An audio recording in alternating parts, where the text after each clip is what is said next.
अस्सलाम वालेकुम। सदर जलसा जनाब ज़फ़र जावेद साहब और आज के जलसे के रूह रवां बल्कि अजीज़ अहमद साहब की ज़बान में नौशा, चंदर श्रीवास्तव साहब, के श्रीनाथ रेड्डी साहब और बोर्ड के यूनियन के पूरे अहदेदारान और हाज़रीन, उर्दू का जलसा है। मैं समझता हूँ कि अजीज़ अहमद साहब की तकरीर का ही हवाला देते हुए मैं ये कहूँगा कि पहले सबसे बड़ी चीज़ ये है कि हम अपने दिमाग से उर्दू के ताल्लुक़ से तहफ़्फ़ुज़ निकाल देना चाहिए। और दूसरी चीज़ ये है कि उर्दू को यकीनन हर एतबार से हर कदम पर मुसलमानों की ज़बान से जोड़ा जा रहा है और इसे भी हम पहले इस बात की नफ़ी करना चाहिए, क्योंकि पहले उर्दू हर मज़हब के लोग पढ़ा करते थे और गुरमुखी भी अगर आप देखेंगे तो वो भी उर्दू स्क्रिप्ट ही है। तो उर्दू और अरबी स्क्रिप्ट को एक होने से शायद उसको मज़हब से जोड़ा जा रहा है। फिर ये उर्दू के ताल्लुक़ से था। रही बात सहाफ़त की, यकीनन पूरे मुल्क में 200 साला उर्दू सहाफ़त का जश्न मनाया जा रहा है। इसका आगाज़ दिल्ली में हुआ था, फिर कलकत्ते में हुआ, अब हैदराबाद में तकारीब शुरू हुए हैं, बम्बई में भी शायद कुछ मनसूबाबंदी हो रही है। ये सहाफ़त के ताल्लुक़ से एक बात ये है। दूसरी ये है कि मैं ये बात ये ज़रूर कहूँगा कि सियासत से जितने लोग वाबस्ता हुए हैं, इसलिए कि जो कहावत है अंग्रेज़ी में कि once a journalist is always a journalist, उसकी रिटायरमेंट की कोई हद नहीं होती। तो ये ज़रूर कहूँगा मैं कि सियासत अखबार को ये एज़ाज़ हासिल है कि जो आदमी सियासत से वाबस्ता हुआ है वो रिटायरमेंट के बाद भी अभी भी सियासत में ही काम करता है। तो इस बात को हम अमल पैरा है कि किसी को हम भिजाने के, घर भिजाने के या अखबार से ख़त ताल्लुक़ कर लेने का हमारे पे कोई वो नहीं है। लेकिन मैं समझता हूँ कि अब फ़िल वक़्त मौजूदा दौर में उर्दू सहाफ़त, यकीनन मैं अभी श्रीनाथ रेड्डी साहब से भी बात कर रहा था, लेकिन 1990s में जब मैं सियासत ज्वाइन करा था तो उस वक्त चंदर श्रीवास्तव साहब से मेरा पहली मुलाकात जब हुई थी और ख़ास तौर पे जो बात आती थी वो ये आती थी कि सलाउद्दीन ओवैसी साहब के जो तकारीर, मैं तो उनको पार्लियामेंट असेंबली में तो नहीं देखा, लेकिन पार्लियामेंट के जो तकारीर होते थे वो चंदर श्रीवास्तव साहब भारत न्यूज़ के ज़रिए भेजाते थे, ट्रंक कॉल के ज़रिए हासिल करके। तो वो जी तो उस ज़माने से मैं वाकिफ़ हूँ और अभी तो आप अमेरिका में हैं, लेकिन मैं समझता हूँ कि फ़िल वक़्त जो आज़ादी सहाफ़त जो उस वक्त थी, अब कहीं ना कहीं आज़ादी सहाफ़त पे रोक लगाने की एक कोशिश हो रही है। अगरचे कि हिंदुस्तान ने आज़ादी सहाफ़त के ताल्लुक़ से माहिदे पे दस्तखत की है, लेकिन फिर भी आज़ादी सहाफ़त को कहीं ना कहीं कर्टेल करने की या रोकने की एक कोशिश हो रही है। इसीलिए मैं समझता हूँ कि ज़्यादा जो ऑडियो वीडियो के या टीवी के जो बड़े बड़े एडिटर्स थे, जो सहाफ़ी थे,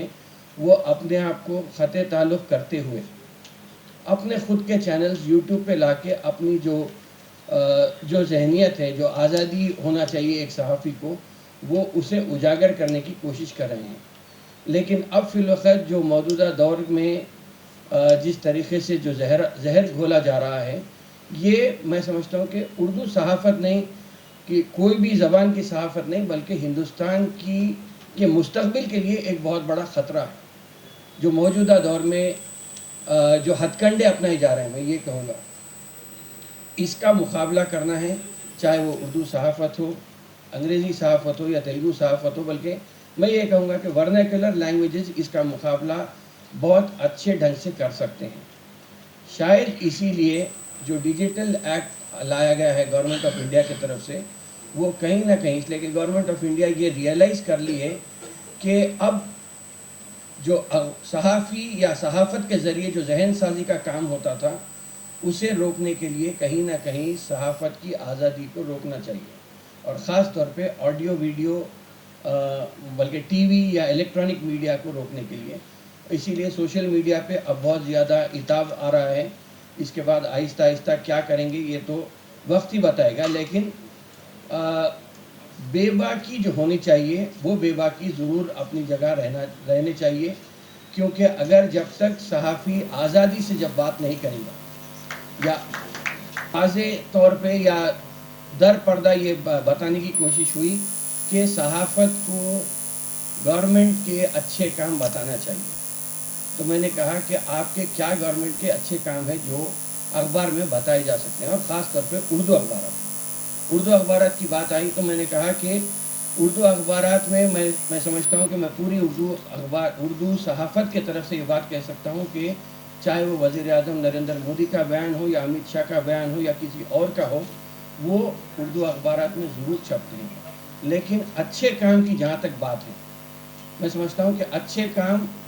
अगर कोई आदमी जमहूरियत में रहते हुए एहतजाज कर मस्जिद से बाहर निकलता है तो उनके घर पे बुलडोज़र चलाए जाते हैं, क्या ये अच्छे काम है? 20 साल पहले ट्रेन जलाई गई थी, उसके बाद 2000 मुसलमानों का कत्लेआम किया गया था। आज अग्निपथ की स्कीम के ऊपर जब बात आई तो उस पर भी ट्रेन जलाए गए, क्या उनके घरों पे भी उनके घरों पर भी बुलडोज़र चलाए जाएंगे? मैंने ये सवाल किया, लेकिन किसी ने, मीटिंग में जितने लोग थे, किसी ने ये सवाल नहीं किया। अगर वज़ीर, मरकज़ी वज़ीर हो या काबीना का वज़ीर हो या वज़ीर ममलिकत हो, उनके सामने अगर हम बेबाकी से नहीं बात करेंगे तो उनको क्या एहसास होगा कि हम किस चीज़ से गुज़र रहे हैं। मैंने ये भी कहा कि आपने जिस तरीक़े का जो जहर घोला है, 5 साल पहले, बल्कि 5 नहीं 7 साल पहले, दिल्ली की एक सहाफ़ी थी, लड़की नाज़िया इरम, उसने एक किताब लिखी, बेबाकी के साथ उसने एक किताब लिखी कि मुझे आज भी अपने घर से बाहर निकलने पर ये एहसास दिलाया जाता है कि मैं मुसलमान हूँ। और उसने इंटरव्यू किया था कि क्या हैदराबाद में भी आप लोगों को इस किस्म की सूरत हाल से गुज़रना पड़ता है? मैंने कहा, मैंने उस वक्त बड़े फ़ख्र से ये बात कही थी कि हैदराबाद में, बल्कि साउथ इंडिया में, ये जो जहर नॉर्थ इंडिया का घोला जा रहा है वो साउथ इंडिया में चल नहीं पाएगा। लेकिन आज ऐसा लग रहा है कि जिस तरीक़े से आप लोग जहर घोल रहे हैं, इससे मुल्क की सालमियत को ख़तरा है। और मैंने ये भी कहा कि उर्दू को आप मुसलमानों की ज़बान कहते हैं, उर्दू के ताल्लुक़ से जो आप नफ़रत घोलते जा रहे हैं, इससे मुसलमानों को कोई फ़र्क पड़ने वाला नहीं है। मुसलमान जो करना है वो बिल्कुल करके रहेगा, और सहाफ़ी जो करना है, वो सहाफ़ी जो न्यूज़ लिखना है वो लिख कर ही रहेगा। लेकिन आप जो दबाने की कोशिश कर रहे हैं, इससे मुल्क को ख़तरा हो सकता है। तो मैंने ये भी कहा कि अमेरिका में जो सियाह फाम अफराद होते हैं, वो माइनॉरिटीज़ वहाँ पे हैं, उनके ताल्लुक़ से एक हुकूमत की जो पॉलिसी होनी चाहिए उसको आप यहाँ पे देखिए। आप मुसलमानों के साथ जो जुल्म ज़्यादती करते हैं, या उर्दू के ताल्लुक़ से जो जुल्म ज़्यादती करते हैं, क्या मुसलमानों ने हिंदुस्तान की आज़ादी के लिए अपना खून नहीं बहाया है? क्या मुसलमानों ने जो मुसलमान को जाना था वो पाकिस्तान चले गए, और हम यहाँ पे ये सोच के हिंदुस्तान में रहे हैं कि हम इंडियंस हैं और ये हमारा मादर वतन है, ये सोच के रहे। इसके बावजूद अगर आप जहर घोलते हैं तो ये मुल्क की सालमियत के लिए ख़तरा है। उर्दू सहाफ़त के ताल्लुक़ से या उर्दू ज़बान के ताल्लुक़ से आप चाहे कितना भी जहर उगल लीजिए, लेकिन मुसलमान हिंदुस्तान को छोड़ के जाने वाला नहीं है, ये बात पक्की है। तो मतलब ये है कि मुसलमानों के ताल्लुक़ से या उर्दू सहाफ़त के ताल्लुक़ से या उर्दू पढ़ने वाला एक एहसास कमतरी को अपने से निकाल कर वो आप ये बताइए कि उर्दू ज़बान है, हमारी मादरी ज़बान है, जिस तरह तेलुगु ज़बान आपकी मादरी ज़बान है, जिस तरह हिंदी आपकी मादरी ज़बान है, उसी तरह उर्दू भी एक हिंदुस्तान की ज़बान है, ना कि मुसलमानों की ज़बान है। ये बोलना ज़रूरी है, इसलिए कि हर कदम पे उर्दू को मुसलमानों से जोड़ते हुए मैं आज़ादी के 1949 या 50 की बात मैं ये कहूँगा कि जब हैदराबाद के ऊपर बात आई थी या पुलिस एक्शन के बाद का जब ज़माना था, उस वक्त मुसलमानों की जो तादाद थी सरकारी मुलाजिमत में वो 42% थी, आज घटकर 2 से भी कम हो गई है। इसलिए कि एक सोची समझी साजिश के तौर पे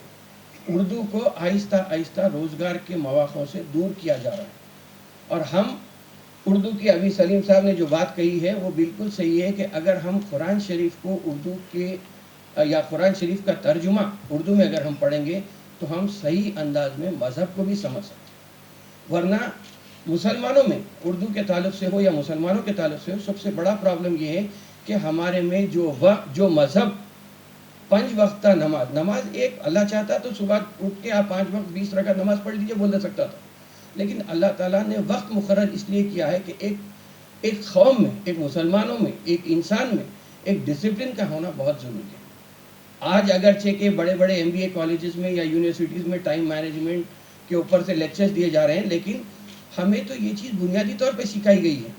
اور قرآن میں کیا ہے اگر ہم نہیں سمجھیں گے، آپ دیکھیے کسی بھی مسلم محلے میں چلے جائیے، آپ کو ہر قسم سے انڈسپلن وہاں دکھائی دیتا ہے۔ کیوں دکھائی دیتا ہے؟ کیونکہ ہم ہر اعتبار سے دور ہیں، چاہے وہ مذہب سے ہوں یا لٹریسی سے ہوں یا جو سلیقہ ہونا چاہیے۔ اور خاص طور پہ اردو کی اگر ہم بات کریں گے تو اردو ادب کی زبان تھی۔ اردو میں جو تہذیب کٹ کٹ کر بھری ہوئی ہے، اس کو اجاگر کرنے کے لیے مسلمانوں کو خاص طور پہ ایک ڈسپلن قوم کی طرح اگر ہم اپنے آپ کو پیش کریں گے تو یہ چاہے کتنا بھی زہر گھولا جائے، ہم یہ بتا سکتے ہیں کہ ہم اردو والے ہیں اور ہم مسلمان ہیں اور ہم نمازی بھی ہیں۔ یہ بتانے میں ہمیں ایک بہت بڑی کامیابی مل سکتی ہے۔ 200 سال کا سفر صحافت کا، اردو صحافت کا گزرا ہے، کوئی معمولی سفر نہیں ہے یہ، لیکن میں سمجھتا ہوں کہ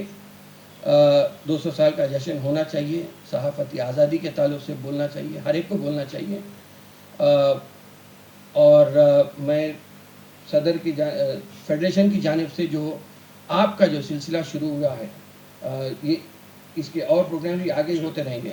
تو ایسے جو پروگرام آگے بڑھتے جائیں گے، میں سمجھتا ہوں کہ ان کے لیے میں پوری اپنی نیک تمناؤں کا اظہار کرتا ہوں۔ اور یقیناً اردو اخبار ہے، اردو صحافت کا تعلق ہے، سیاست ہے، تو آپ کو تعاون تو ضرور رہے گا۔ میں ان سب باتوں کے ساتھ سبھی کو مبارکباد دیتے ہوئے اپنی بات کو ختم کرتا ہوں۔ شکریہ، خدا۔